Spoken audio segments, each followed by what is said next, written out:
वक्रतुंड महाकाय सूर्यकोटि समप्रभ निर्विघ्नं कुरु मे देव सर्वकार्येषु सर्वदा। लंबोदरं परमं सुंदरं एकदन्तं रक्तांबरं त्रिनयनं परमं पवित्रम्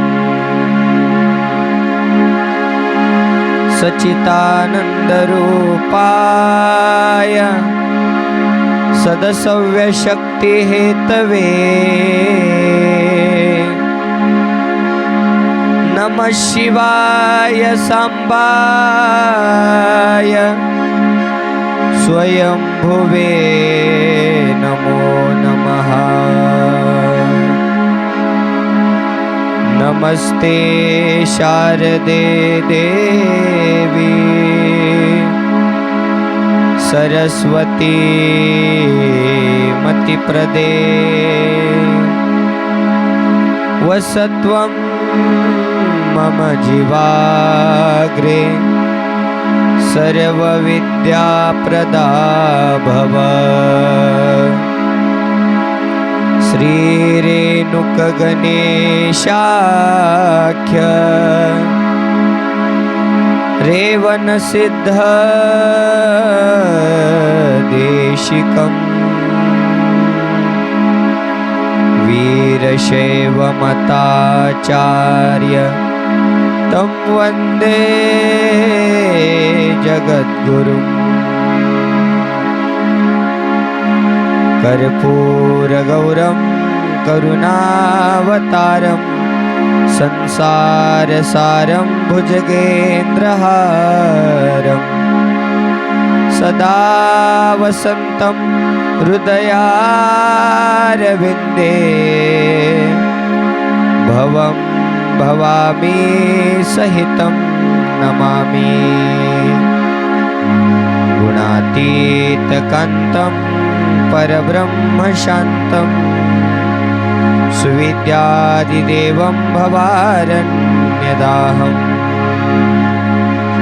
उमानाथमीशं जराजन्मनाशं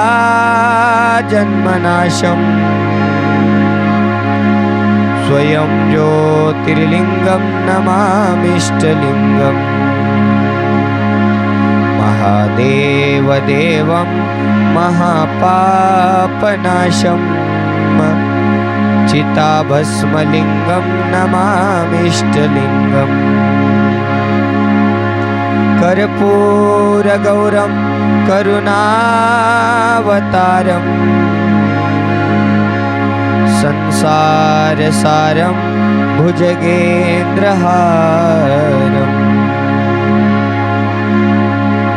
शिवे भक्ति शिवे भक्ति शिवे भक्तिर्भवे भवे अन्यथा शरणं नास्ति त्वमेव शरणं मम त्वमेव शरणं मम त्वमेव शरणं मम। पार्वती पतये शिव हर हर। शिव महापुराण भगवान की, कैलाशपति भगवान की, ग्राम दैवत भगवान की, संगमेश्वर भगवान की, वाल्मीकेश्वर भगवान की, श्रीमद् जगद्गुरु पंचाचार्य संत शिरोमणि मन्मथ स्वामी महाराज की, जगज्योति महात्मा बसवेश्वर महाराज की, छत्रपति शिवाजी महाराज की, बजरंग बली हनुमान की, सब संतन की। हर हर भारत माता की वंदे। मानव धर्माचा धर्मानेच विश्वाला, गौ माता की, सरस्वती माता की, अपने अपने माता पिता की नमः पार्वती पतये शिव हर हर। सर्वांनी हातांनी टाळी आणि मुखाने ओम नमः शिवाय या पंचाक्षरी महामंत्रामध्ये या शिवभजनामध्ये आपल्याला तल्लीन व्हायचं आहे। नमः शिवाय ओम नमः शिवाय नमः शिवाय ओम नमः शिवाय नमः शिवाय ओम नमः शिवाय नमः शिवाय ओम नमः शिवाय नमः शिवाय ओम नमः शिवाय नमः शिवाय नमः शिवाय ओम नमः शिवाय नमः शिवाय ओम नमः शिवाय नमः शिवाय ओम नमः शिवाय नमः शिवाय ओम नमः शिवाय नमः शिवाय ओम नमः शिवाय नमः शिवाय सौराष्ट्र सोमनाथञ्च श्रीशल्यं मल्लिकार्जुनम् उज्जयिनीय महाकालेशम् ओंकारं ममलेश्वरम्।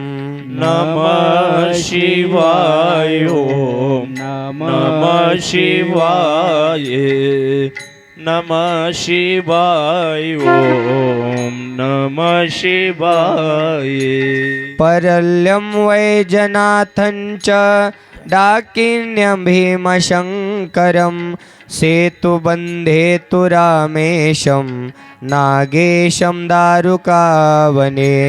नमः शिवाय ओम नमः शिवाय नमः शिवाय ओम नमः शिवाय नमः शिवाय ओम नमः शिवाय नमः शिवाय ओम नमः शिवाय नमः शिवाय ओम नमः शिवाय नमः शिवाय ओम नमः शिवाय नमः शिवाय ओम नमः शिवाय नमः शिवाय ओम नमः शिवाय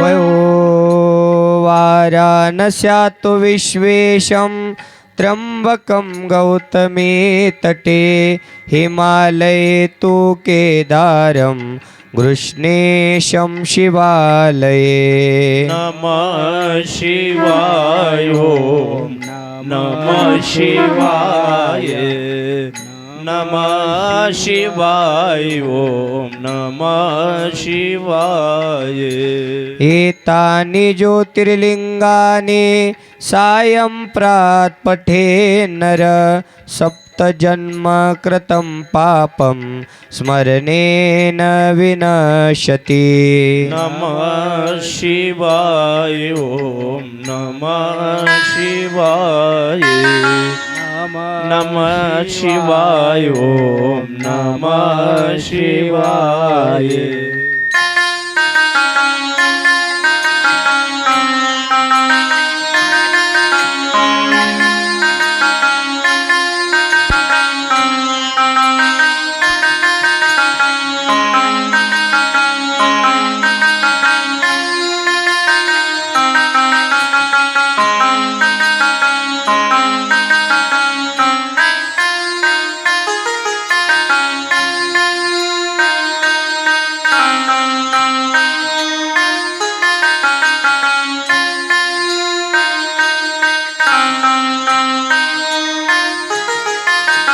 नमः शिवाय ओम नमः शिवाय नमः शिवाय ओम नमः शिवाय नमः शिवाय ओम नमः शिवाय नमः शिवाय ओम नमः शिवाय जय भोले नमः शिवाय ओम नमः शिवाय नमः शिवाय ओम नमः शिवाय जय भोले नमः शिवाय ओम नमः शिवाय नमः शिवाय ओम नमः शिवाय नमः शिवाय ओम नमः शिवाय नमः शिवाय ओम नमः शिवाय नमः शिवाय हर हर बोले नमः शिवाय नमः शिवाय हर हर बोले नमः शिवाय नमः शिवाय हर हर बोले नमः शिवाय नमः शिवाय हर हर बोले नमः शिवाय हर हर बोले नमः शिवाय हर हर बोले नमः शिवाय शिव शिव बोलो नमः शिवाय शिव शिव बोलो नमः शिवाय नमः शिवाय हर हर बोले नमः शिवाय नमः शिवाय हर हर बोले नमः शिवाय नमः शिवाय ओम नमः शिवाय नमः शिवाय ओम नमः शिवाय नमः शिवाय ओम नमः शिवाय नमः शिवाय ओम नमः शिवाय ओम नमः शिवाय नमः पार्वतीपते शिव हर हर हर हर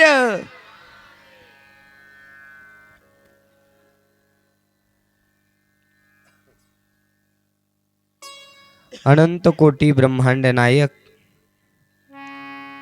शाश्वत वैभवाचा स्वामी देवादिदेव शंभू महादेवांच्या मंगलमय दिव्यचरणी अनंत कोटी साष्टांग प्रणिपात समर्पित करून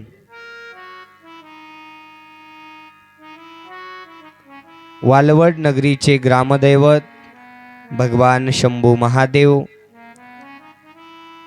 संगमेश्वर शंभू महादेव वाल्मिकेश्वर शंभू महादेव यासह सर्व देवी देवतांच्या मंगलमय दिव्यचरणी अनंत कोटी साष्टांग प्रणिपात समर्पित करून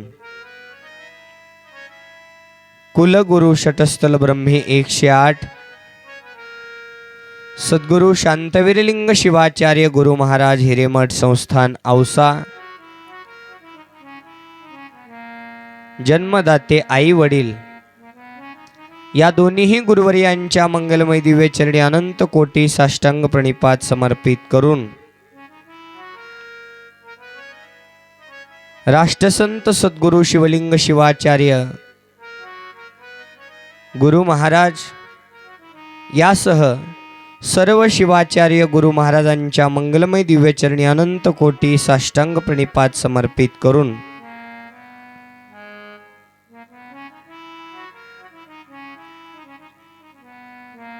जगतज्योती महात्मा बसवेश्वर महाराज, छत्रपती शिवाजी महाराज आदी राजा महाराजांना वंदन करून संत शिरोमणी मन्मथ माऊली यासह सर्व साधू संतांच्या मंगलमय दिव्य चरणी अनंत कोटी साष्टांग प्रणिपात समर्पित करून आजच्या प्रथम दिवसीय शिवकथेसाठी उपस्थित तुम्ही सर्व माता पिता बंधू भगिनी, आपणा सर्वांच्या हृदय मंदिरामध्ये विराजमान असणाऱ्या परमात्म्य रूपी भगवंताच्या मंगलमय दिव्य चरणी अनंत कोटी साष्टांग प्रणिपात समर्पित करून परमपुण्यभूमी शिवक्षेत्र तीर्थक्षेत्र वालवड या परमपुण्यभूमीमध्ये गेल्या अनेक वर्षापासून चालत असलेला अखंड शिवनाम यज्ञ सोहळा, ग्रंथराज परमरहस्य पारायण व भव्य शिवमहापुराण कथा सोहळा आणि त्यानिमित्तानं महाशिवरात्रीचं औचित्य साधून महाशिवरात्री पर्वकाळ म्हणजे भगवान शिवाचा निर्गुण स्वरूपातील सगुण रूपामध्ये प्रकट झालेला साक्षात्कार दिवस म्हणजे महाशिवरात्री पर्वकाळ। आणि त्या महाशिवरात्रीच्या पर्वकाळामध्ये भगवान भोलेनाथाचं नामस्मरण, भगवान भोलेनाथाचा कृपा आशीर्वाद आपणा सर्वसामान्य जीवावरती व्हावा यासाठी या शिवनामकथेतून अज्ञानी जीवाला अज्ञानातून बाहेर काढण्याचं कार्य करून या अज्ञानी जीवाला ज्ञानरूपी प्रकाश जीवनामध्ये प्राप्त करून देण्यासाठी भव्य दिव्य अशा या शिवमहापुराण कथेचं या ठिकाणी आयोजन केलेलं आहे। आणि त्यानिमित्तानं या संपूर्ण शिवकथेची तयारी यासह या संपूर्ण शिवनाम सप्ताहाची तयारी आपल्या सर्व ग्रामस्थांच्या वतीनं, सर्व संयोजन समितीच्या वतीनं गेल्या अनेक वर्षापासून भगवान संगमेश्वर महादेव यांच्या कृपा आशीर्वादानं या ठिकाणी ज्यांनी मोलाचं योगदान या ठिकाणी देऊन आपल्या धर्मासाठी आपलं आयुष्य संसार करता करता परमार्थाकडे घेऊन आलेला आहे असे शिवभक्त परायण माहेश्वर मूर्ती मन्मथप्पा स्वामी महाराज वालवडकर व त्यांच्या धर्मपत्नी शिवभक्त परायण सौभाग्यवती सुनंदाताई मन्मथप्पा स्वामी वालवडकर या दाम्पत्यांनी या ठिकाणी आपल्या या गावामध्ये भगवान शिवाच्या लीला ज्यांच्या घालवायच्या आहेत व्यथा त्यांनी ऐकायच्या आहेत शिवकथा। आणि त्या निमित्तानं या भगवान भोलेनाथाचा कृपा आशीर्वाद आपणा सर्वांना प्राप्त करून देण्यासाठी या भव्य दिव्य अशा शिवमहापुराण कथेचं आयोजन स्वामी महाराजांनी या ठिकाणी केलेलं आहे।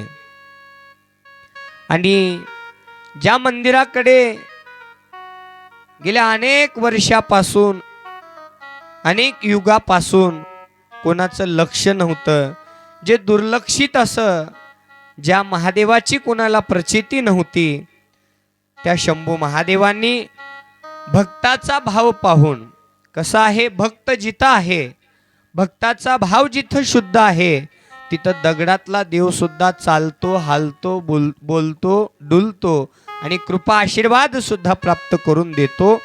त्यासाठी तशा प्रकारचा भाव आपल्या अंतःकरणामध्ये असला पाहिजे.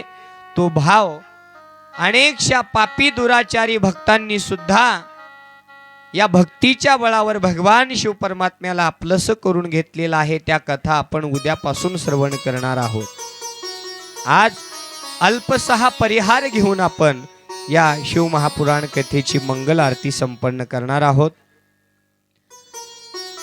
सौभाग्यवती सुनंदाताई मन्मथप्पा स्वामी या मायमाऊलीनं संसारामध्ये असताना देखील सोडिता प्रपंच घडेना परमार्थ विचारुणी अर्थ पाहे मनी. प्रपंच सोडल्यानंतर परमार्थ कधी होत नसतो. प्रपंच करावा नेटका, कुठेही नसावा फाटका. आवडीनं प्रपंच करायला सांगितलेला आहे आणि सवडीनं परमार्थ करायला सांगितलेला आहे. त्याच न्यायाप्रमाणे आमच्या सुनंदा आईनं गेल्या 10 वर्षापासून, या वर्षीचं 11वं वर्ष, पुढच्या वर्षी 1 तप, 12 वर्षाचं 1 तप असतं, पुढच्या वर्षी 1 तप संपन्न होणार आहे. आणि त्या आईनं गेल्या 10 वर्षापासून या ठिकाणी या मंदिराचा जीर्णोद्धार या ठिकाणी संपन्न करून अनुष्ठान, बघा, अनुष्ठान एखाद्या संन्यासी महाराजांनीच करावं, एखाद्या गुरु महाराजांनीच करावं असं कोण्या शास्त्रामध्ये लिहिलेलं नाही. आपण प्रपंचामध्ये आहोत, नटानामी शंकराच्या. प्रपंचामध्ये असताना देखील आपल्याला त्या भगवान शिव परमात्म्याच्या नामामध्ये नटता आलं पाहिजे.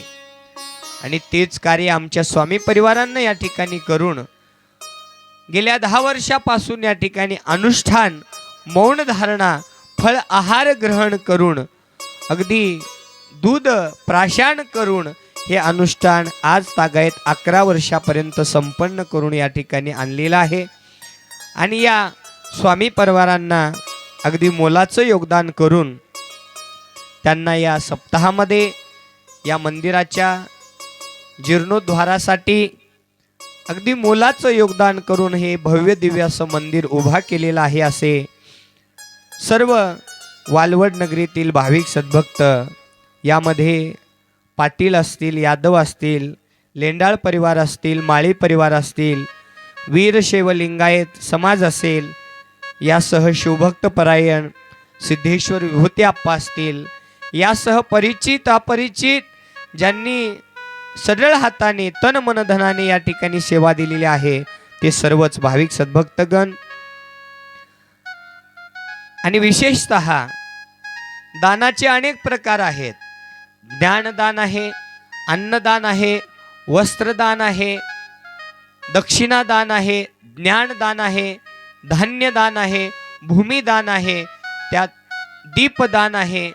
त्या अनेक दानापैकी एक दान ज्यांच्या जीवनामध्ये भगवान शिव परमात्म्याच्या या वास्तव्यासाठी, या निवासस्थानासाठी ज्यांना घडलेला आहे, असे शिवभक्त परायण राजाभाऊ सेंडाळे परिवार यांच्या वतीने या ठिकाणी या भगवान शिव परमात्म्याच्या चरणाला निवासस्थानासाठी या ठिकाणी 7 गुंठे ज्यांनी भूमिदान करून या भगवान शिव परमात्म्याचं कार्य आपल्या हातामध्ये घेऊन भगवान शिव परमात्म्याचा कृपा आशीर्वाद घेतलेला आहे, असे आपले राजाभाऊ. यासह या नामयज्ञ सोहळ्यामध्ये 1 रुपयापासून हजारो रुपयापर्यंत देणगी दान देत असलेले सर्व भाविक सद्भक्तगण, अगदी पहिल्या दिवसापासून ते महाप्रसादाच्या दिवसापर्यंत अन्नदानाची सेवा देत असलेले भाविक सद्भक्तगण, या मंदिर प्रांगणामध्ये सतरंजी उचलण्यापासून ते अंथरणाऱ्यापर्यंत, झाडून काढणाऱ्यापासून ते सर्व स्वच्छता करणारे भाविक सद्भक्तगण, या सप्ताहामध्ये विण्याची सेवा देणारे सर्व भाविक सद्भक्तगण या नामयज्ञ सोहळ्यामध्ये अगदी पहाटेच्या शिवपाठापासून ते पुन्हा पहाटेच्या शिवपाठापर्यंत सर्व सेवा देणारे महिला पुरुष लहान थोर भजनी मंडळ, या मंदिराचे पुजारी, गावातील सर्व माहेश्वर मंडळी या संगीतमय शिवकथेसाठी भव्य दिव्य अशा प्रकारची साऊंड सिस्टम देत असलेले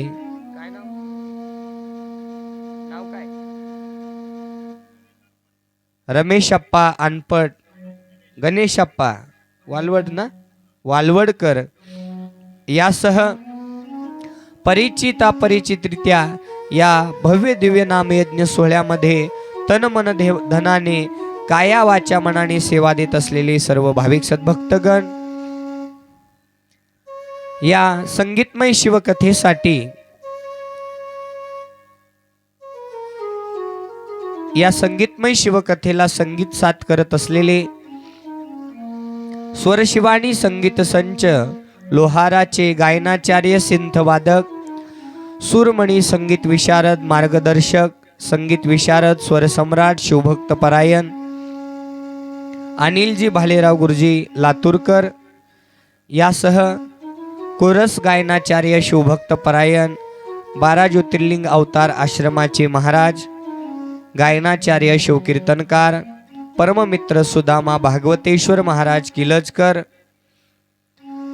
तबला वादक तबला सम्राट तबला मनी आत्मीय बंधू शिवभक्त परायण आत्मलिंग महाराज लोहारेकर आपल्या या शिवकथेची कॅमेऱ्याच्या माध्यमातून शूटिंग करून कुमार सागर महाराजांचे यूट्यूब चॅनल आई म्युझिक व भक्तिधारा या यूट्यूब चॅनलवर प्रसारित करत असलेले परमशिष्य शिवभक्त परायण दत्तात्रय महाराज लोहारेकर यासह परिचित अपरिचित भाविक सद्भक्तगण पहिल्या दिवसीय शिवकथेसाठी तुम्ही सर्व उपस्थित माता पिता बंधू भगिनी आपणा सर्वांचं आजच्या पहिल्या दिवसीय शिवकथेमध्ये हार्दिक हार्दिक स्वागत करून आजच्या पहिल्या दिवसीय शिवकथेला आपण प्रारंभ करत असताना शिवमहापुराण कथा श्रवण करणे हे एक व्रत आहे।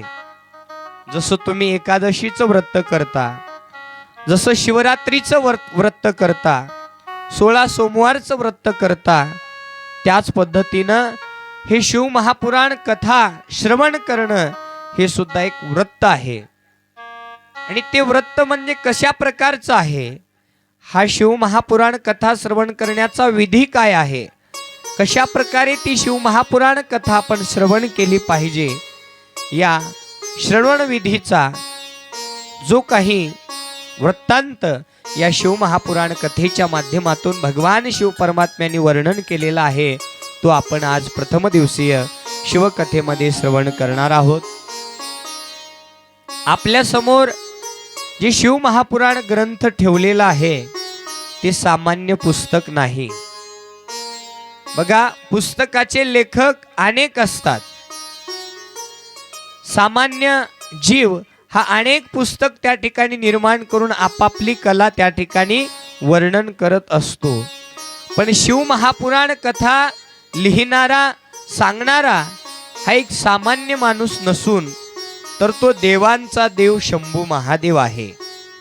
भगवान शिव परमात्म्यांनी स्वतः आपल्या मुखातून वर्णन केलेलं हे शिवमहापुराण ग्रंथ आहे। आणि या शिवमहापुराण ग्रंथाची महती भगवान शिव परमात्म्यांनी आपल्या मुखातून या जगामध्ये या ब्रह्मांडामध्ये सृष्टी निर्मितीच्या नंतर सर्वात पहिल्यांदा हे शिवमहापुराण नंदिकेश्वराला वर्णन केलेलं आहे। आणि नंदिकेश्वराने भगवान शिव परमात्म्याचे जे ऐकलेले शब्द आहेत, जी वाणी आहे, ती नंदीगणांनी या ग्रंथाच्या माध्यमातून लिहून काढलेली आहे। म्हणजे भगवान शिव परमात्म्यांनी स्वतः वर्णन केलेलं हे शिवमहापुराण ग्रंथ म्हणजे साक्षात भगवान शिवाचं वाङ्मय आहे। पहा, अनेक तीर्थ पदयात्रा केलेलं पुण्य एकीकडे आहे आणि एक शिव महापुराण कथा श्रवण केलेलं पुण्य एकीकडे आहे. हजारो यज्ञ केलेलं पुण्य तितकंच महत्वाचं आहे. त्याच्याही पेक्षा महत्वाचं एक शिव महापुराण कथा श्रवण केल्याने हजारो लाखो यज्ञ केलेल्याचं पुण्य आपल्याला आपल्या जीवनामध्ये शिव महापुराण कथा श्रवण करण्याने प्राप्त होणार आहे. भगवान शिव परमात्म्याचं सौभाग्य, भगवान शिव परमात्म्याचं वाङ्मय, ज्या कथा ऐकल्यानंतर आपलं जीवन भवसागर तरुण आपण मोक्षाच्या अधिकारी होणार आहोत, अशा भगवान शिव परमात्म्याची शिव महापुराण कथा आपण या 7 दिवसाच्या माध्यमातून श्रवण करूया आणि मोक्षाचे अधिकारी होऊन भगवान शिव परमात्म्याच्या चरणाला दास होऊन राहण्याचं भाग्य आपल्या जीवनामध्ये प्राप्त करून घेऊया. या भगवान शिव परमात्म्याच्या या शिव महापुराण कथेला पुढे घेऊन जात असताना भगवान शिव परमात्म्यांनी या शिव महापुराण ग्रंथामध्ये वर्णन केल्याप्रमाणे या शिव महापुराण ग्रंथामध्ये कथेमध्ये 7 संहिता 1,00,000 श्लोक या शिव महापुराण कथेमध्ये भगवान शिव परमात्म्यांनी वर्णन केलेले आहेत. या जगामध्ये सगळ्यात पहिल्यांदा हे शिव महापुराण भगवान शिव परमात्म्यांनी नंदीगणाला वर्णन केलेलं आहे. जे जे आपणासी ठावे ते ते इतरांशी सांगावे. जे आपल्याला माहिती आहे ते ज्ञान आपण इतरांना दिलं पाहिजे. ज्ञान दिल्याने वाढते, ठेवून घेतल्याने आपली बुद्धी कमजोर व्हायला सुरुवात होते. जे चांगलं ज्ञान ज्याच्याजवळ आहे त्यांनी ते ज्ञान वाटलं पाहिजे, दिलं पाहिजे. आणि त्याच पद्धतीनं भगवान शिव परमात्म्यांनी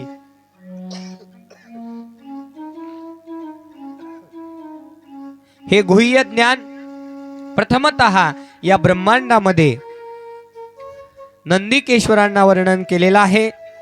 नंदिकेश्वरांनी सुद्धा हे गुह्य ज्ञान आपल्या जवळ ठेवून न घेता पुढे सनद कुमारांना हे शिव महापुराण वर्णन केलेलं आहे. सनद कुमारांनी सुद्धा हे शिव महापुराण श्रवण करून आपणही त्याचं गुह्य ज्ञान प्राप्त करून घेतलेलं आहे. आणि पुढे सनद कुमारांनी ही शिव महापुराण कथा महर्षी व्यासांना सांगितलेली आहे. महर्षी व्यासांनी अनन्य भावनेने ही शिव महापुराण कथा श्रवण करून परत ही शिवकथा पुढे सूत पुराणिकांना सांगितलेली आहे. सूत पुराणिकांनी सुद्धा या शिव महापुराण कथेचं अनन्य भावनेने श्रवण करून सूत पुराणिकांनी या कलियुगामध्ये पहिल्यांदा तुमच्या माझ्यासारख्या अनेक शिवभक्तांना घेऊन प्रयाग या तीर्थक्षेत्रामध्ये, प्रयाग तीर्थक्षेत्र म्हणजे कोणतं तीर्थक्षेत्र कुणी गेलंय का? प्रयागराज. काशीला कुणी गेलंय का? इथलं काशीला हातवरी करा. काशीला गेलेले वा. मग काशीला जाण्याच्या अगोदर इलाहाबाद म्हणून एक ठिकाण लागतं बघा. त्या इलाहाबाद मध्ये गंगा, यमुना, सरस्वती या 3 नद्यांचा संगम आहे. तिथे स्नान करून आपण पुढे काशी विश्वनाथाचं दर्शन घ्यायला जातो, बरोबर आहे ना? आणि त्याच इलाहाबादला प्रयागराज सुद्धा म्हणून ओळखतात. प्रयाग क्षेत्र साक्षात कैलास पर्वत म्हणलं तरी सुद्धा काही हरकत नाही. त्याच इलाहाबाद प्रयाग क्षेत्रामध्ये या कलियुगामध्ये सर्वात पहिल्यांदा सूत पुराणिकांनी हे शिव महापुराण तुमच्या माझ्यासारख्या अनेक शिवभक्तांना समोर बसवून हे शिव महापुराण कथा वर्णन करायला सुरुवात केलेली आहे. तिथून ते आज तागायत हे शिव महापुराण आपण श्रवण करत आलो आहोत. पहा, सूत पुराणिकांनी या शिव महापुराण कथेचा महिमा वर्णन करत असताना सांगितलेलं आहे की ज्या भूमीवर शिव महापुराण कथा गायली जाते, ऐकली जाते, वर्णन केली जाते, त्या ठिकाणी भगवान शिवाचं वास्तव्य असतं माय. कोणत्या रूपात? गुप्त रूपामध्ये. भगवान शिव परमात्मा कसा आहे, कोणाला दिसला, कोणाला बोलला हे आपण अनुभवलं नाही. देव दिसत नाही, देवाला अनुभवायचं असतं. कारण अनुभवाशिवाय आपल्याला देवाची प्रचिती होत नाही. डोळ्यांनी आपल्याला देव दिसणार नाही, पण त्याच डोळ्याचं रूपांतर जर आपण दृष्टीमध्ये केलं तर दृष्टीने मात्र आपल्याला त्या भगवान शिव परमात्म्याचं दर्शन घेता येईल. मग आता तुम्हाला सगळ्यांना इथं वारं लागू लागलेलं आहे. कुणाला थंड लागू लागलेला असेल, कुणाला गरम होत असेल. वारं लागू लागले ना माहीत तुम्हाला पुरुष मंडळी, हवा लागू लागली ना तुम्हाला. पण ती हवा कशी आहे दिसते का बाबा? पांढरी आहे, काळी आहे, लाल आहे, पिवळी आहे. दिसायला कशी आहे? हवा दिसते का? दिसत नाही. मग आहे की नाही हवा? आहे ना. ज्या पद्धतीनं हवा आहे दिसत नाही, तसा भगवान शिव परमात्मा सुद्धा चराचरामध्ये उरून पुरलेला आहे. तो देव दिसत जरी नसला तर त्याला अनुभवण्यासाठीच आपल्याला या 7 दिवसाच्या माध्यमातून या शिवकथेचं गुह्य ज्ञान आपल्या जीवनामध्ये प्राप्त करून घ्यायचं आहे. कारण त्याच्या इच्छेविना तृण काडी सुद्धा हलत नाही. त्याची इच्छा असेल तर वाराही वाहतो आणि वादळही वाहतो. आणि म्हणून त्याच्या इच्छेविना या ठिकाणी आपण पाऊल सुद्धा टाकू शकत नाही. असा तो भगवान शिव परमात्मा चराचरामध्ये त्या ठिकाणी व्याप्त आहे. चराचरामध्ये तो दडलेला आहे. आणि त्या भगवान शिव परमात्म्याचं दर्शन कुठं होतं म्हणतात. सूत पुराणिक या ठिकाणी शिव महापुराण कथेच्या प्रथम दिवसीय कथेमध्ये वर्णन करत आहेत की ज्या ठिकाणी भगवान शिवाच्या कथा गायल्या जातात, ऐकल्या जातात, भगवान शिव तिथं आवडीनं येऊन थांबतात. मनमत म्हणे वेडा खरा, गुप्त रूपे आला घरा. देव कसा आहे म्हणले? मनमत म्हणे वेडा खरा. वेडा म्हणजे कोण? तुम्ही आणि मी. भजन कीर्तन करणं, ऐकणं हे वेड्या लोकांचं काम आहे. तुम्ही आणि मी वेडे आहोत. कोणासाठी? देवासाठी. देवासाठी जे वेडे होतात, तो खरा जो वेडा आहे ना, त्या खऱ्या वेड्याला भेट देण्यासाठी गुप्त रूपी आला घरा. गुप्त रूपानं येऊन तुमच्या अवतीभोवती थांबून तुमच्या प्रत्येक संकटाचं निवारण करणारा भगवान शिव परमात्मा आहे. त्याला अनुभवण्यासाठीच आपण या शिव महापुराण कथेचं आयोजन या ठिकाणी केलेलं आहे. सूत पुराणिक या ठिकाणी वर्णन करत आहेत. या शिव महापुराण कथा ज्या ठिकाणी गायल्या जातात, ऐकल्या जातात, त्या ठिकाणी भगवान शिव परमात्म्याचं वास्तव्य असतं. पण भगवान शिव स्वतः या शिव महापुराण कथेच्या माध्यमातून वर्णन करत आहेत की ज्या भूमीवर तुम्ही कथा बसून ऐकत आहात, ती भूमी म्हणजे आता साधारण भूमी राहिली नाही, तर साक्षात कैलास पर्वत झालेला आहे. ज्या ठिकाणी भगवान शिवाच्या कथा सांगितल्या जातात, ती भूमी म्हणजे आता सामान्य भूमी नाही, ही माती नाही, ही शेती नाही, तर हे साक्षात शिवा अनुभव मंडप म्हणजे कैलास पर्वत आहे. आणि या कैलासामधून जे भक्त कथा ऐकतात, ते भक्त माझे प्रिय होतात. मी त्यांना माझे गण म्हणून जवळीक करतो आणि त्यांच्या संकटाचं निवारण करतो, असं भगवान शिव परमात्मा या शिव महापुराण कथेच्या माध्यमातून वर्णन करत आहे. 7 दिवसाच्या माध्यमातून जे भक्त या शिवा अनुभव मंडपामध्ये येऊन कथा ऐकतात, त्यांना मरण नाही, असं शिव महापुराण कथेमध्ये वर्णन केलेलं आहे. मरण नाही. 7 दिवस आता तुम्ही मरणार नाही. 8व्या दिवशी मात्र मला फोन करू नका. 7 दिवसाची गॅरंटी माझ्याकडे आहे. 7 दिवस तुम्हाला या शिवा अनुभव मंडपाच्या खाली बसल्यानंतर यम सुद्धा जवळ येणार नाही. पाहुनिया ईशा शिवभक्ताला यम हे थर थरला. ओम नमः शिवाय भवतरुण उपाय सुलभ उपाय तारक मंत्र श्री गुरुचा. इथं आल्यानंतर आपल्या मुखातून त्या भगवान शिव परमात्म्याचं गुणगान व्हावं, हाताने टाळी वाजवावी, हात वरती करून जय जयकार करावा. या 3 गोष्टीचं गुह्य ज्ञान जर आपण आपल्या जीवनामध्ये प्राप्त करून घेतलो, तर तुमच्या जवळ सुद्धा यायला यम घाबरेल. यम म्हणून 7 दिवस फक्त यम जर कोणाची आली असेल पाळी, आता पाळी कोणाची येणार बघा जाण्याची, ज्याने वाजवली टाळी त्याची येण्याची चुकली पाळी, आणि ज्याने नाही वाजवली टाळी त्याची आलीच समजा जाण्याची. त्याच्यामुळे या शिव महापुराण कथेच्या माध्यमातून आता आपल्याला काही गोष्टी आज प्रथम दिवसीय शिवकथेमध्ये नियम, अटी आणि त्याचा विधी आणि व्रताचा जो काही विधी आहे तो आज श्रवण करायचा आहे. मग आता डायरेक्ट तुम्ही कैलास पर्वतामध्ये बसलेला आहात. त्यातल्या त्यात आपला भारत देश हा खूप पुण्यवान आहे की नाही? भारत देशाला काय म्हणून जय जयकार करतात? भारत माता की, आहे की नाही? भारत माता की जय असं आपल्या भारतातच म्हणलं जातं. भारत देश सोडून कोणत्या देशामध्ये ऐकलंय का हो माता की जय म्हणून केलेला? पाकिस्तान माता की जय, इंग्लंड माता की जय, जपान माता की जय, फ्रान्स माता की जय, कुठं ऐकलंय? भारत माता की म्हणा ना, भारत माता की. मी पहिल्यांदा शिवकथा घेताना प्रत्येक ठिकाणी विचारतो, पण गडबडीमध्ये मला या शिवकथेमध्ये विचारणं झालंच नाही की पब्लिक किती येते आणि इथल्या माय मावल्यांना, पुरुष मंडळींना बोलायला येतं की नाही, एवढं माझं विचारायचं चुकलंय बरं का या शिवकथेमध्ये. कारण प्रत्येक कथेमध्ये मी पहिल्यांदा हे विचारून घेतो की इथं जे भाविक कथा ऐकायला येतात त्यांना बोलायला आलं पाहिजे. कारण कथेमध्ये तुम्ही बोलत गेलात तर मला कळेल की तुम्हाला कथा समजायला लागल्या आहेत. तुम्ही गप्प बसलात किलोमीटरच्या दगडासारखे तर मी समजेन कथा कुठून चाललेली आहे, हवेत. प्लेन जसा जातो ना, विमान त्या पद्धतीनं. त्याच्यामुळं भारत माता की.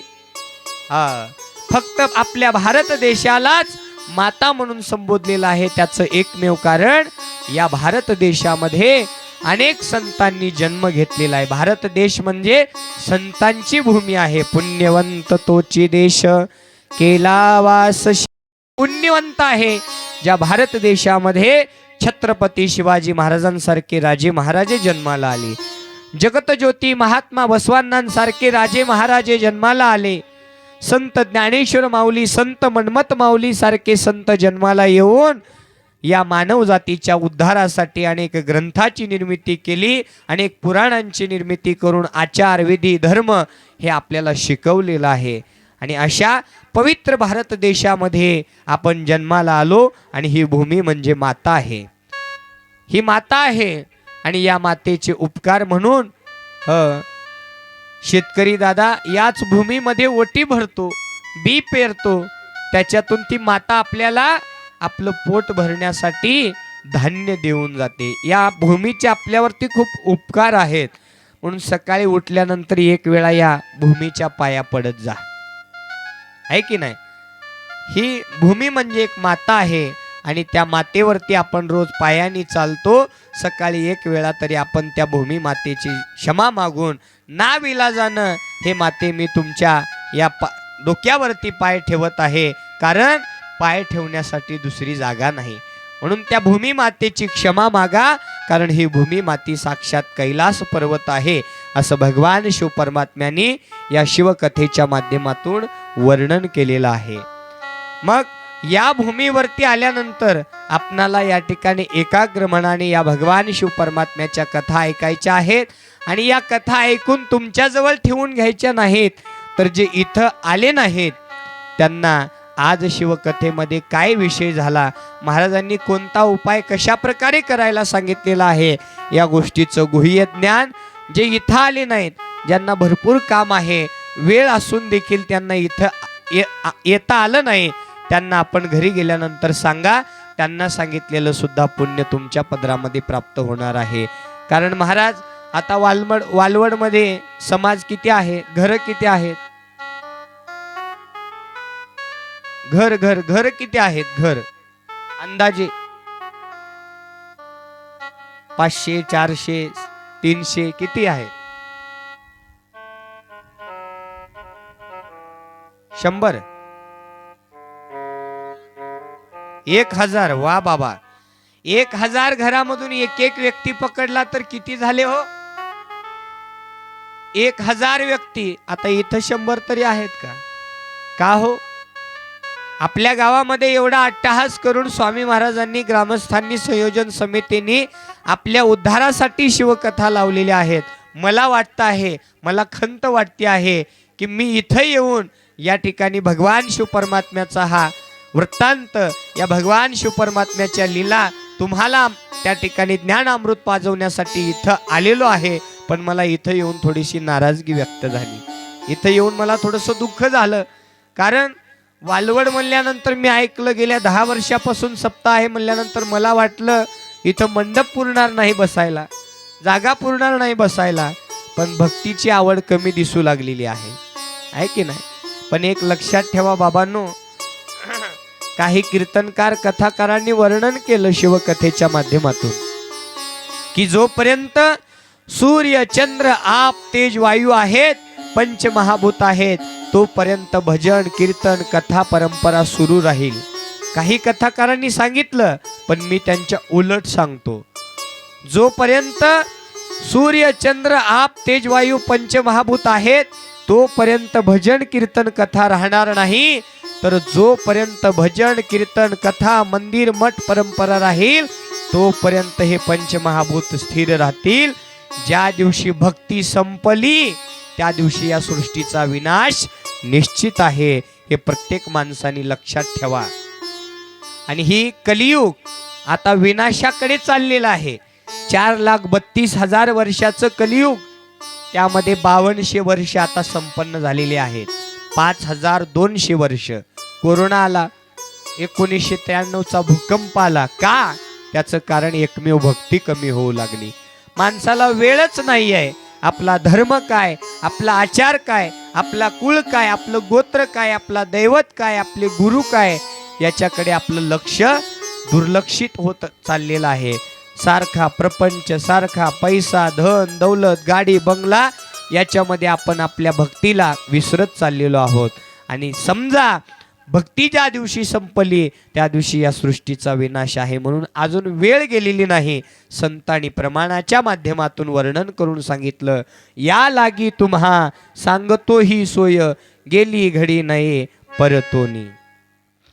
या लागी तुम्हा सांगतो ही सोय, या लागी तुम्हा सांगतो ही सोय, या लागी तुम्हा सांगतो ही सोय, या लागी तुम्हा सांगतो ही सोय, या लागी तुम्हा सांगतो ही सोय, या लागी तुम्हा सांगतो ही सोय, या लागी तुम्हा सांगतो ही सोय, या लागी तुम्हा सांगतो ही सोय.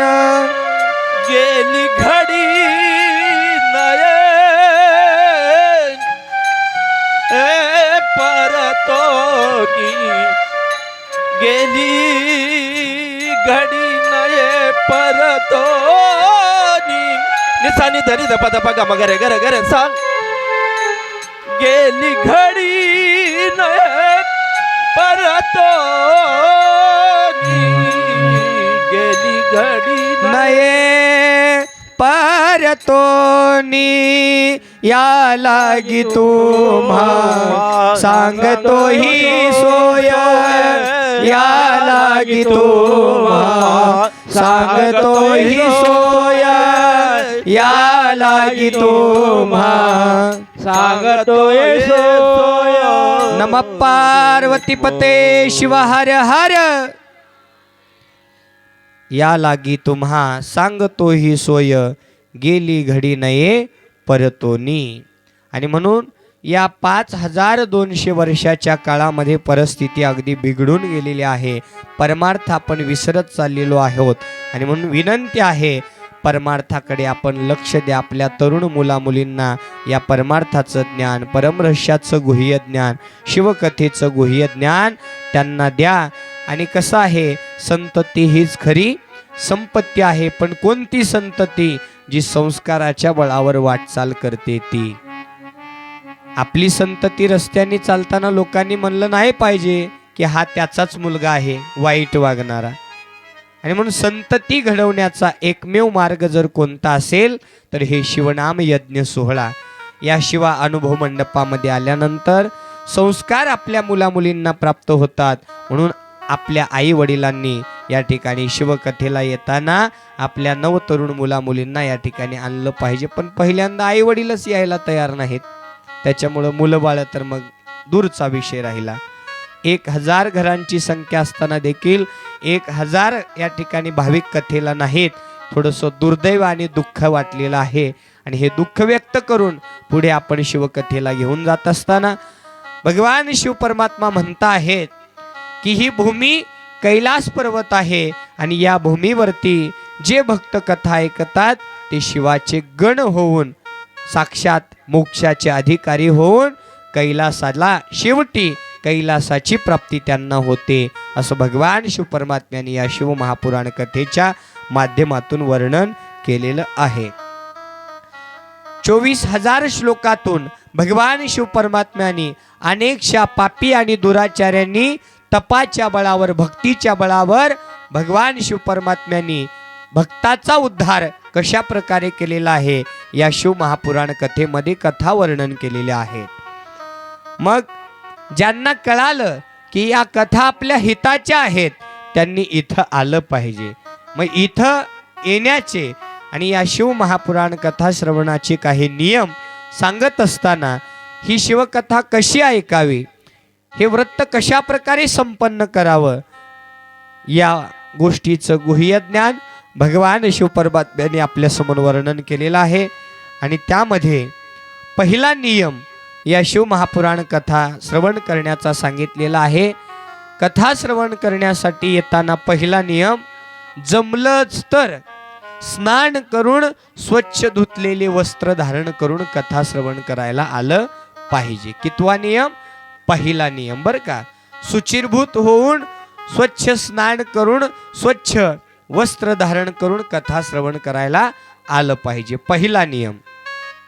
दुसरा नियम आहे, कथा ऐकत असताना जास्तीत जास्त कथा पती आणि पत्नी जोडीनं ऐकल्या पाहिजे. त्याचं कारण, पत्नी कथेला येते, पत्नीनं कथा ऐकल्या आणि ज्यावेळेस पत्नी जाऊन पतीला काहीतरी सांगायला जाते त्यावेळेस पती म्हणतात, हे बघ तुझी कथा, तुझे महाराज आणि तुझा उपाय ते तू आणि त्यांनी बघून घ्या, ते माझ्याकडे काही आणायचं नाही. पण ज्यावेळेस पतीही सोबत कथेला येतील त्यावेळेस या शिव महापुराण कथेच्या माध्यमातून संसाराचंही गुह्य ज्ञान, आचाराचंही गुह्य ज्ञान आपण प्राप्त करून घेऊन पती पत्नीमध्ये, परिवारामध्ये, प्रेमळ अंतकरणामध्ये आपला संसार सुखमय होण्यासाठी कथा या जोडीनं ऐकल्या पाहिजे, असा दुसरा नियम आहे. शिव महापुराण कथेचा तिसरा नियम सांगत असताना, शिवकथा ऐकत असताना गळ्यामध्ये इष्टलिंग असला पाहिजे. रुद्राक्षाची एक तरी माळ गळ्यामध्ये असली पाहिजे. दीक्षा घेतली असेल तर ठीक आहे, नसेल तर रुद्राक्षाची माळ, नसेल तर मग शेवटी नाविलाज, पण नियम सांगितलेला आहे. शिव महापुराण कथेचा चौथा नियम कथा श्रवण करण्याचा. कमीत कमी 7 दिवस तरी आपण आपल्या आई वडिलांची मनोभावे सेवा केली पाहिजे. किती दिवस? 7 दिवस. 8व्या दिवशी परत बाहेर काढलं तरी चालेल, आहे की नाही? मग कोणाचे वृद्धाश्रमात असतील त्यांनी 7 दिवस सेवा करायला घेऊन या, 8व्या दिवशी सोडलं तरी चालेल. का हो महाराज? 7 दिवस लागलेली शरीराला सवय हे 8व्या दिवशी सुद्धा कामाला येईल आणि 8व्या दिवशी पासून पुन्हा ऑटोमॅटिक तुम्हाला या 7 दिवसाचा परिणाम दिसायला लागेल. 7 दिवस कमीत कमी आई वडिलांची सेवा केली पाहिजे. त्याचं कारण, आई वडिलांची सेवा हीच ईश्वराची सेवा भगवान शिव परमात्म्यांनी या शिवकथेच्या माध्यमातून वर्णन केलेली आहे. 7 दिवस कमीत कमी आई वडिलांची सेवा करावी. पुढील नियम, शिव महापुराण कथेचा 5वा नियम, शिवकथा ऐकायला येताना रिकामं यायचं नाही. हातामध्ये त्या ठिकाणी दर्भ आसन सांगितलेलं आहे बसायला तुम्हाला. जरी इथे चटया टाकल्या असतील तरी सुद्धा तुम्हाला या चटईवर बसण्याचा अधिकार नाही आहे. या चटईवर बसून कथा ऐकण्याचा अधिकार नाही. तर त्यासाठी दर्भ आसन सांगितलेलं आहे. दर्भ आसन नसला तरी चालेल, कमीत कमी सुती तरी आसन, चटईचं आसन चालणार नाही बसायला. सुती आसन आपण येताना घेऊन आला पाहिजे. शिवकथेचा 5वा नियम. शिवकथेचा 6वा नियम, येत असताना आपण आरतीचं ताट घेऊन आलं पाहिजे. प्रत्येकाने 7 दिवस भगवान भोलेनाथाची आपल्याला मंगल आरती करायची आहे आणि भगवान शिवपरमात्म्याचा आशीर्वाद प्राप्त करून घ्यायचा आहे. मग त्या आरतीमध्ये काय घेऊन यायचं आहे, तर त्या आरतीमध्ये काही जण एकच दिवा लावून आणतात. एक दिवा कधी लावतात माय? माणूस कुठे गेल्यावर? आमच्या भागामध्ये माणूस मेल्यावर एक दिवा लावतात. इकडं कसं आहे? तसंच आहे ना, माणूस मेल्यानंतरच एक दिवा लावतात. मग देव मेला का? देव मरत नसतो. देव हा आपल्यासाठी गुप्त रूपाने अजरामर आणि त्याच्या इच्छेविना इथं तृण काडी सुद्धा हलत नाहीये. मग देव नाही कसा म्हणावा, आहे की नाही? त्याच्यामुळं त्या भगवंताची गुरुची आरती करताना आपण, जर तुमच्याकडे एक आरती असेल तरी चालेल, पण त्याच्यामध्ये 2 दिवे प्रज्वलित करायचे, एक दिवा लावायचा नाही. अशा प्रकारचं आरतीचं ताट. आणि त्या आरतीच्या ताटामध्ये येताना काय घेऊन यायचंय, तर एका तांब्याच्या चंबूमध्ये थोडंसं जल, सोबतच 3 पत्री बेल, सोबतच ओरिजिनल भस्म. आता जे तुम्ही लावताय ना कपाळाला, तो पांढरा चुन्ना आहे, तो भस्म नाही आहे, तो डुप्लिकेट आहे. ओरिजिनल भस्म कसा, तो कुठे मिळेल, कशा प्रकारे तयार करायचा, हे आपण कथा उद्यापासून वर्णन करणार आहोत. कारण आजपर्यंत तुम्ही कधीच न ऐकलेलं गुह्य ज्ञान या 7 दिवसाच्या शिवमहापुराण कथेच्या माध्यमातून आचार, विधी, धर्म या गोष्टीचं ज्ञान आपण प्राप्त करून घेणार आहोत. जो रोज तुम्ही कपाळाला 3 पट्टे धारण करता ना, पांढरा शिपट दिसावं म्हणून, तो चुना आहे, तो भस्म नाहीये, नाविलाजानं लावता. ओरिजिनल भस्म ताटामध्ये घेऊन आला पाहिजे. सोबतच भगवान शिवपरमात्म्याला कुंकू चालत नाही, हळद चालत नाही, पंचपाळ नाही आणला तरी चालेल. पण आरतीच्या ताटामध्ये मेन 1 लोटा जल, सभी समस्या का हल. थोडस जल, भस्म, बिल्वपत्र, आरतीचं ताट, तांदूळ आणि थोडीशी शक्कर, एवढ्या वस्तू आपल्याला आसनासोबत शिवकथेला येताना घेऊन यायच्या आहेत. हा 6वा नियम सांगितलेला आहे. त्याच्यानंतर इथं आता सर्वांच्या वतीनं थोडे थोडे येताना तुम्ही मुरमुरे घेऊन या, कुणी साखर घेऊन या आणि तो प्रसाद एका पातेल्यामध्ये गोळा करून कथा झाल्यानंतर तो तुम्हाला प्रसाद म्हणून दिला जाईल. त्या प्रसादाचा महिमा म्हणून भगवान शिवाचा कृपा आशीर्वाद आपल्यावरती प्राप्त होईल. रिकामा यायचं नाही. व्रत आहे, ते व्रत पूर्ण करून आपल्याला या कथा भगवान शिवपरमात्म्याच्या जीवनामधून प्राप्त करून घेऊन भगवान शिवपरमात्म्याचा आशीर्वाद प्राप्त करून घ्यायचा आहे. पुढील नियम, शिव महापुराण कथेचा 8वा नियम वर्णन करून सांगितलेला आहे. कमीत कमी 7 दिवस तरी आपल्या या मुखानं कोणाची निंदा नाही झाली पाहिजे. 8व्या दिवसापासून केलं तरी चालेल. 7 दिवस तरी कमीत कमी पतीनं पत्नीची करायचं नाही आहे, पत्नीनं पतीची करायची नाही आहे, है ना. सासूनं सुनेची नको, सुनेनं सासूची नको, समाजातल्या व्यक्तीनं समाजातल्या व्यक्तीची नको, कोणीच कोणाची 7 दिवस तरी आपल्या या मुखातून निंदा झाली नाही पाहिजे. निंदा करायची नाही. 7 दिवस तरी आपल्या मुखातून सत्य वाचा आली पाहिजे. कारण भगवान शिव परमात्मा कसा आहे, सत्यही आहे, शिवही आहे आणि सुंदरही तोच आहे. सत्यम शिवम सुंदरम, आहे की नाही. आणि अशा भगवान शिव परमात्म्याच्या कथा सत्य होऊनच आपल्याला श्रवण करायच्या आहेत. आणि म्हणून कमीत कमी 7 दिवस तरी आपण कोणाची निंदा केली नाही पाहिजे. शिवकथेचा पुढील नियम वर्णन करत असताना आज ज्या ठिकाणी तुम्ही बसला आहात ती जागा आजपासून ते 7 दिवसच्या कथा होईपर्यंत बदलायची नाही, आहे की नाही? कारण ज्या ठिकाणी बसून तुम्ही कथा ऐकत आहात तिथून 7 दिवस तुम्हाला त्याच ठिकाणी पुण्य प्राप्त करून घ्यायचं आहे. आज खांब्याला धक्का देऊन बसले म्हणून उद्या तिथं जाऊन बसायचं नाही, खांब्याला धक्का देऊनच बसायचं. किती सोपा उपाय सांगितलाय महाराजांनी, आहे की नाही? असा सोपा उपाय माझ्याच वाट्याला का आला? तर मी नाही सांगितला, भगवान शिव परमात्म्याने वर्णन केलेलं आहे की ज्या ठिकाणी तुम्ही पहिल्या दिवशी शिव महापुराण कथा श्रवण करायला बसलात त्याच ठिकाणी तुम्ही कथा ऐकायला बसलं पाहिजे. त्याच्या पुढे जाऊन भगवान शिव परमात्म्याने पुढील नियम त्या ठिकाणी वर्णन केलेला आहे. 7 दिवस तरी आपण आपल्या डोक्याचे केस नाही काढले पाहिजे, हातापायाच्या बोटाचे नख नाही काढले पाहिजे. हा कडक व्रत आहे, 7 दिवस आपण तो पाळला पाहिजे. त्याच्या पुढे जाऊन वर्णन केलेलं आहे शिव महापुराण कथेचा 12वा नियम त्या ठिकाणी वर्णन करून सांगितलेला आहे की या शिव महापुराण कथेच्या माध्यमातून 7 दिवस कमीत कमी आपण दान धर्म केलं पाहिजे.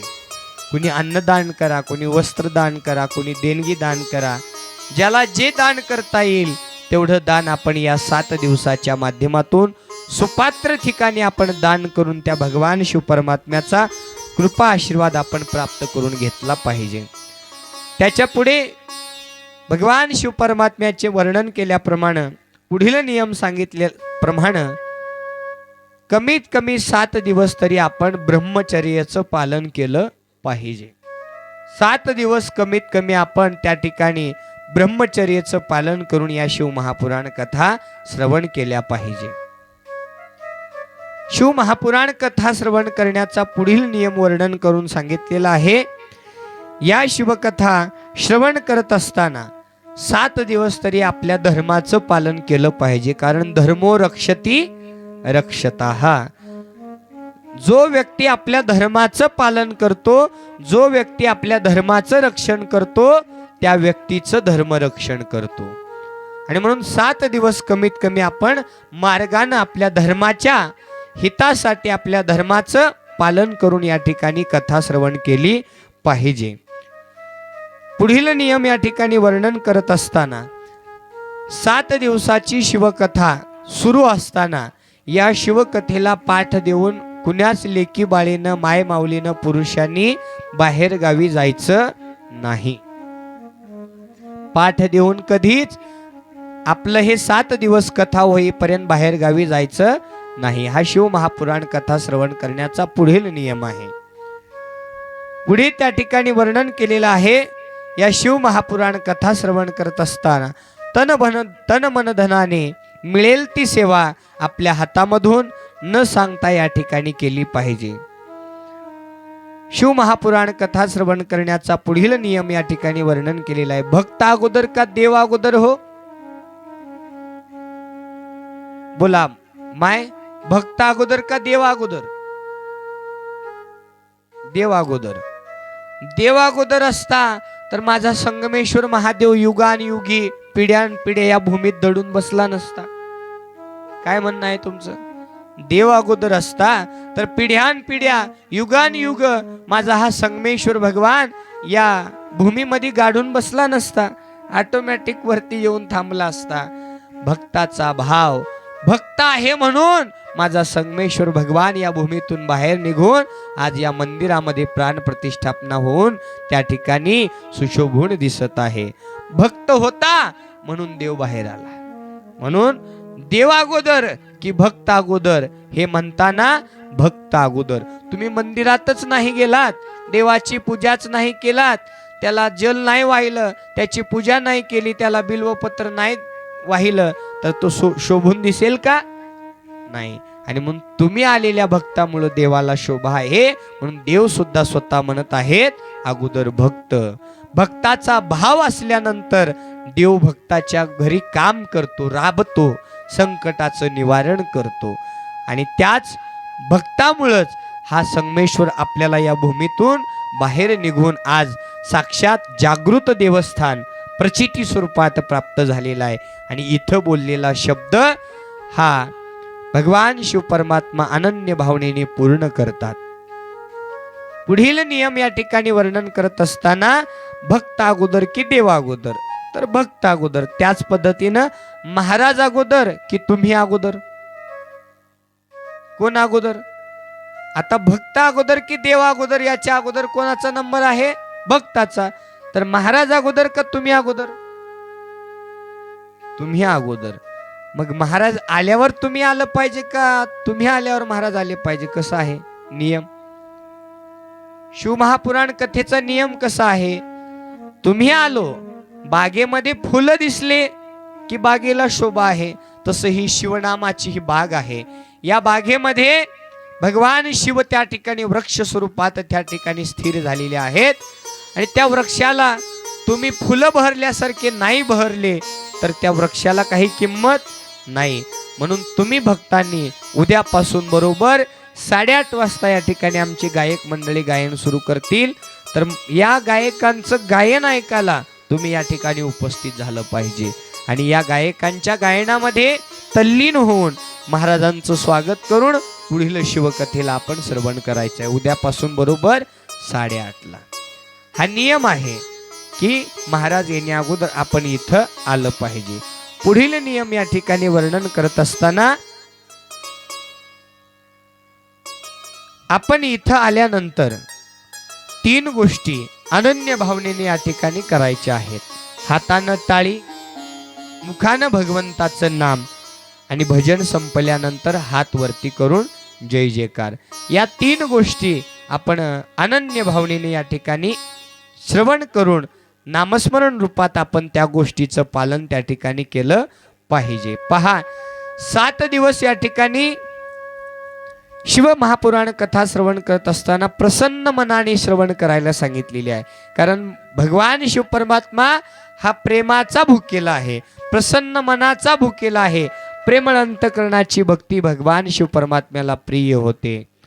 प्रेमाचा अंकित पार्वतीचा पती, प्रेमाचा अंकित पार्वतीचा पती, प्रेमाचा अंकित पार्वतीचा पती, प्रेमाचा अंकित पार्वतीचा पती, प्रेमाचा अंकित पार्वतीचा पती, प्रेमाचा अंकित पार्वतीचा पती, प्रेमाचा अंकित पार्वतीचा पती, प्रेमाचा अंकित पार्वतीचा पती.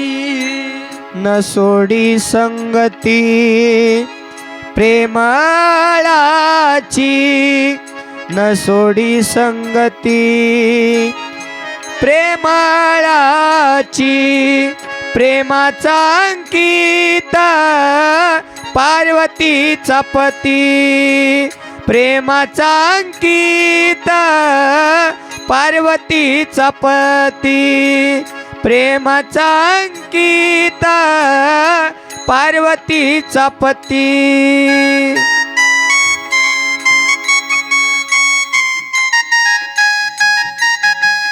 जय भोले.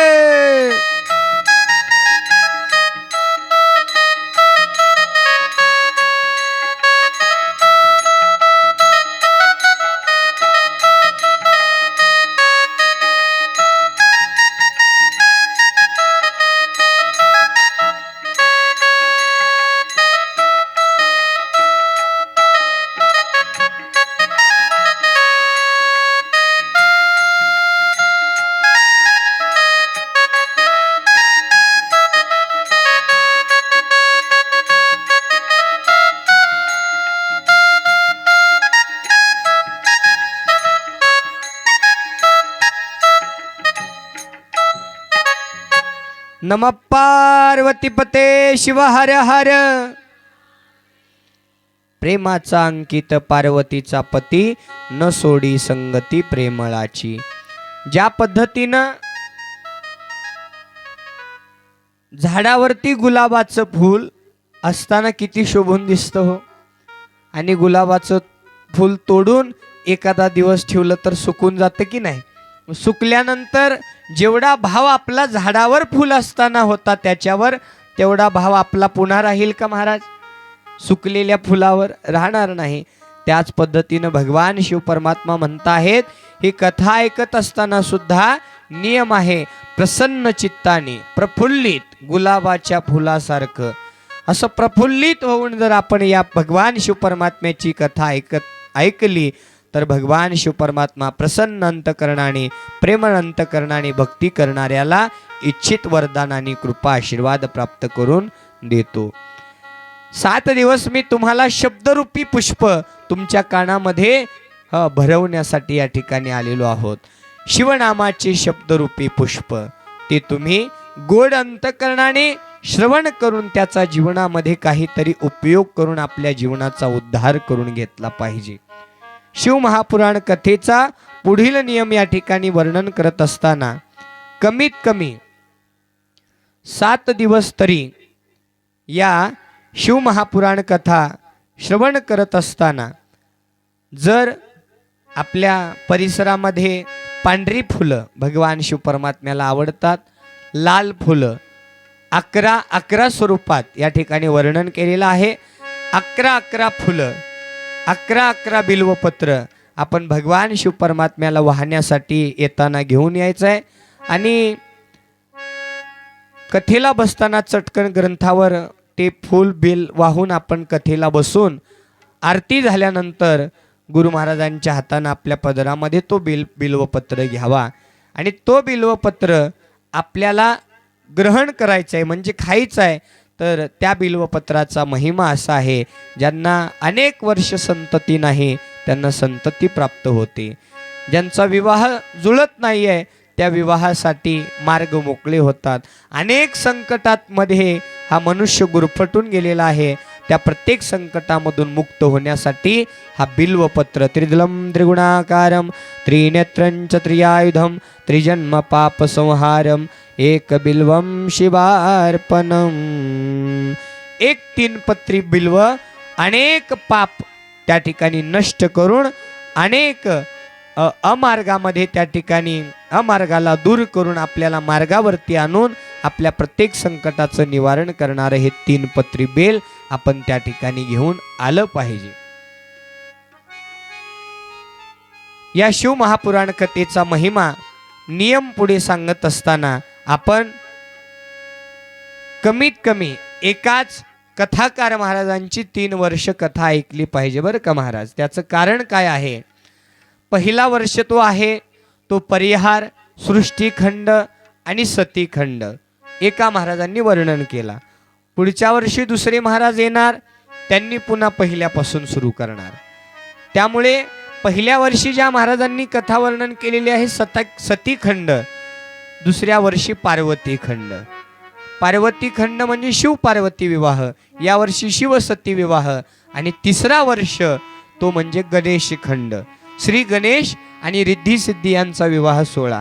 आणि या 3 खंडामध्ये 3 प्रकारचं महात्म्य, वेगवेगळं आगळं आणि वेगळ्या प्रकारच्या कथा पुढील खंडामधून आपल्याला श्रवण करायला मिळतात. आणि यावर्षी आपण महाराजांना बोलवलं, दुसऱ्या वर्षी दुसऱ्या महाराजांना बोलवलं तर ते महाराज पुन्हा मी जे सांगितलं त्याच पद्धतीनं पहिल्या वर्षापासून सुरू करणार. हा नियम आहे की एकाच महाराजांची आपण 3 वर्ष कथा ऐकली पाहिजे. कथा ऐकत असताना शेवटचा नियम सांगितलेला आहे, असं मोकळं कथा ऐकायचं नाही. काहीतरी मनामध्ये संकल्प घ्या. भगवान शिव परमात्म्याला या शिव महापुराण कथेचं फळ मागा. हे भगवान शिव परमात्मा 7 दिवस आम्ही अनन्य भावनेने कथा श्रवण करणार आहोत आणि त्या कथेचं फळ म्हणून आम्ही संकल्प केलेला आहे 1 पाण्याचं नारळ. उद्याला त्या नारळावरती आपण पांढऱ्या चिठ्ठीवरती आपलं नाव लिहायचं आहे आणि जो काय आपलं संकट आहे आपल्या नवतरुण मुला मुलींचे विवाह जमत नसतील, जुळत नसतील, आले तर जमत नसतील, त्यांचं नाव लिहायचं. अनेक वर्ष विवाह होऊन संततीपोटी नाही तर त्यांना सुद्धा आपण त्या ठिकाणी चिठ्ठीवरती नाव लिहायचं आणि ते नारळ त्या ठिकाणी या क्वाटच्या खाली भगवान शिव परमात्म्याला वंदन करून ग्रंथाला स्पर्श करून आपण या क्वाटच्या खाली उद्याला पाण्याचं एक एक नारळ, विद्यार्थ्यांना विद्या प्राप्त होण्यासाठी, घरातले वादविवाद दूर होण्यासाठी, अशा अनेक कुठलंही संकट असू द्या, त्या प्रत्येक संकटामध्ये आपल्याला निवारण म्हणून हे श्रीफळ त्या ठिकाणी कार्य करणार आहे. कालच आम्ही आपल्या धाराशिव जिल्ह्याची शिवकीर्तनकार प्रवचनकार मंडळाचे अध्यक्ष शिवभक्तपरायण रमेश महाराज ममशेट्टी बामणी मन्मथ स्वामी महाराज सुद्धा आले होते. त्यांना 17 वर्षानंतर शिवकथेचं फळ प्राप्त झालं. 17 वर्षानंतर त्यांनी त्या ठिकाणी श्रीफळ त्या शिवमहापुराण कथेमध्ये ठेवला, संकल्प केला. गुरु महाराजांच्या हाताने तो श्रीफळ त्या ठिकाणी आपल्या पदरामध्ये, पत्नीच्या पदरामध्ये घेतला आणि 17व्या वर्षी जुळ्या मुली जन्माला आल्या. त्यांचं त्या ठिकाणी किती वर्णन आहे बोला. 17व्या वर्षीचा पहिला वाढदिवस त्या ठिकाणी अगदी थाटामाटाने सुंदर असं कीर्तन ठेवून त्या ठिकाणी राजकन्या आणि शिवकन्या हे 2 नामकरण ठेवून त्या ठिकाणी कालच आम्ही तो वाढदिवस सोहळा संपन्न करून तिथला कार्यक्रम करून आम्ही इथं शिवकथा श्रवण करण्यासाठी आलेलो आहोत. बरेचसे फोन येतात, बरेचसे त्या ठिकाणी मेसेज येतात, महाराज तुम्ही सांगितल्याप्रमाणे आमचं सगळं काही संकटाचं निवारण होत आहे. मी म्हणलं मी सांगत नाही, कारण इथं बसून जो काही वृत्तांत मी बोलतो आहे ते मी बोलत नाही, तर साक्षात भगवान शिव परमात्मा संगमेश्वर माझ्याकडून वधवून घेत आहे. आणि इथं बोललेला प्रत्येक शब्द म्हणजे सत्यम शिवम सुंदरम. इथं बोललेला प्रत्येक शब्द हा खरा होणार. म्हणजे काळ्या दगडावरची भगवी रेष म्हणली तरी काही म्हणायला काही हरकत नाही, कारण इथून दिलेला शब्द आजपर्यंत तरी कधी मागे राहिला नाही. कारण माझ्या भोलेनाथाची कृपा माझ्यावरती आहे. त्या पद्धतीने आपण तो नारळ उद्याला संकल्प करून या ठिकाणी ठेवावा. आणि पुढील एक शेवटचा नियम, तुम्हाला देवाने किती हात दिलेले आहेत? मला 2 आहेत, तुम्हाला किती आहेत? 2 आहेत ना. तर उद्या एकच काम करायचं, बरोबर 8 वाजायच्या अगोदर सगळ्यांना सांगून ठेवा, तुम्ही 2 हातांनी तुमच्या मैत्रिणी 2 आणि तुम्ही पुरुषांनी तुमचे 2 मित्र कंपनी ओढून घेऊन यायचं, भांडणं करून घेऊन यायचे. चला कथेला आलंच पाहिजे, भांडणं करायचे नाही तर मी तुला बोलणारच नाही, असं 8 टाका आहे की नाही. 2-2 हातांनी जर आपण आपल्या मैत्रिणी ओढून आणल्या तर 2च्या किती होतील? हम 2 हमारे 4 होतील. इकडं हम 2 हमारे 4 होतील. मग 4चे 8, 8चे 10, 10चे 15 होऊन हा सभा मंडप त्या ठिकाणी भरून उरेल. आणि नंबर 1 अशा प्रकारे आम्हालाही सांगायला उत्साह येईल, तुम्हालाही ऐकायला आनंद मिळेल. अशा प्रकारे आपण उद्याला आपल्या जास्तीत जास्त बहुसंख्येने येण्याचा प्रयत्न करावा. आणि इथं आल्यानंतर नेमकं आपण करायचं काय आहे आणि या कथा ऐकल्यानंतर आपल्या जीवनामध्ये काय फळप्राप्ती आहे, या सर्व कथा आपण उद्याच्या कथेमध्ये श्रवण करणार आहोत.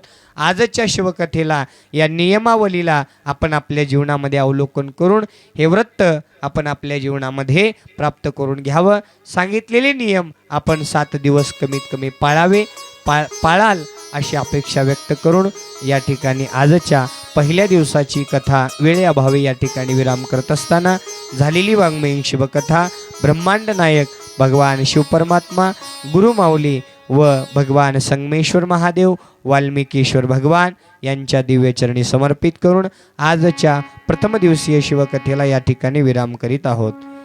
ओ आरती करू शंभुदेवा देवादी देव महादेवा, आरती करू शंभुदेवा देवादी देव महादेवा, आरती करू शंभुदेवा देवादी देव महादेवा, आरती करू शंभुदेवा देवादी देव महादेवा.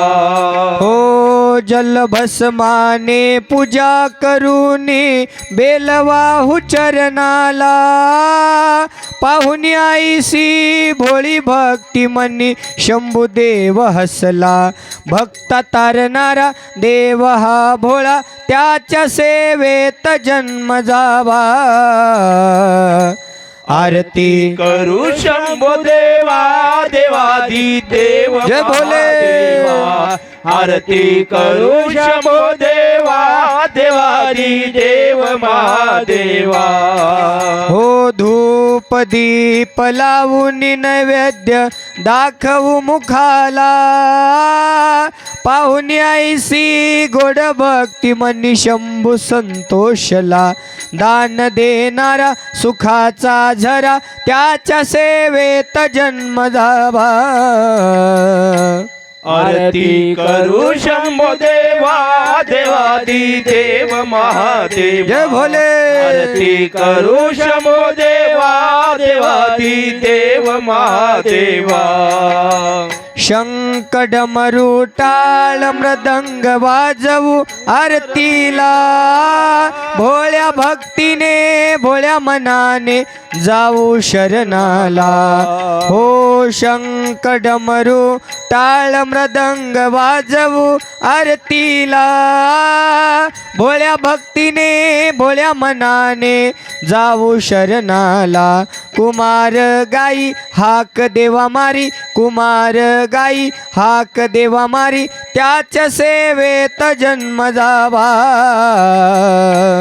आरती करू शंभो देवा देवादी देव महादेवा. आरती करू शंभो देवा देवादी देव महादेवा. कर्पूर गौरम करुणावतारम संसार सारम भुजगेंद्रहार सदा वसंतम हृदयारण्ये भवन भवानी शैतान नमामि. गुणातीत कांतम परब्रह्मशान्तं सुविद्यादिदेवं भवारण्यदाहम् उमानाथमीशं जराजन्मनाशं स्वयं ज्योतिर्लिङ्गं नमामीष्टलिङ्गं महादेवदेवं महापापनाशं चिताभस्मलिङ्गं नमामीष्टलिङ्गं कर्पूरगौरं करुणावतारं संसारसारं भुजगेन्द्रहारं हरः ॐ यज्ञेन यज्ञमयजन्त देवाः स्थानि धर्माणि प्रतमानस्य नं तेहनाकं महिमा न सचन्त यत्र पूर्वे साध्या सन्ति देवाः.